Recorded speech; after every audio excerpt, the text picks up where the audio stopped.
Ako as OFW, and nakita nyo naman paano ko nag-start. Wala po akong, talagang hirap talaga kami. Hirap talaga yung pamilya namin. 1 year po na ginawa ko yung ganito, nakabili ako ng sarili kong sasakyan, brand new po yan.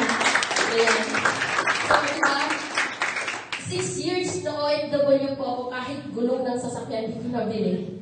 Tama, pero dito, 1 year pa lang na ginawa ko yung ganitong opportunity. Sobrang nakaka-overwhelm sa isang katulad ko na katulong, tapos pwede pala. Tama ba? So sa lahat ng mga nandito, pwede na kayang-kaya mo rin itong gawin. 1 year, pag magsisipag ka, isang taon, after 1 year, ibabalik sa iyo lahat ng sipag mo. Okay? Next. Next, syempre, gratitude ko, syempre, wala ako dito sa harapan nyo ngayon kung wala yung grupo ko. Ayan, ito yung MCI community and RU community.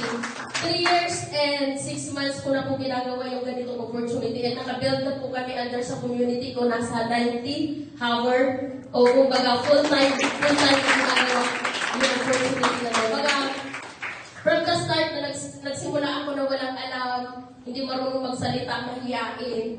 Then, nangarap lang ako na magkaroon ako ng kahit isang full-time lang. Pinakaunang full-time ko na dito, syempre, very supportive, Mentor Elmar, Simbulan.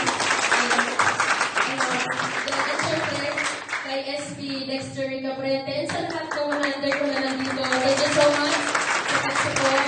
Ayan. Nangarap lang ako na sabi ko, sana one day, magkaroon ako ng katuwang, makakilala ko ng mga tao na kahit hindi ko kilala, kaya akong sabayan at magtiwala na kaya namin kumangat sa buhay. So, yung nag-start, hanggang sa lumaki yung grupo namin. Ngayon, very grateful kasi ito na po kami, nasa 90 po kami lahat ngayon, na kumamataw.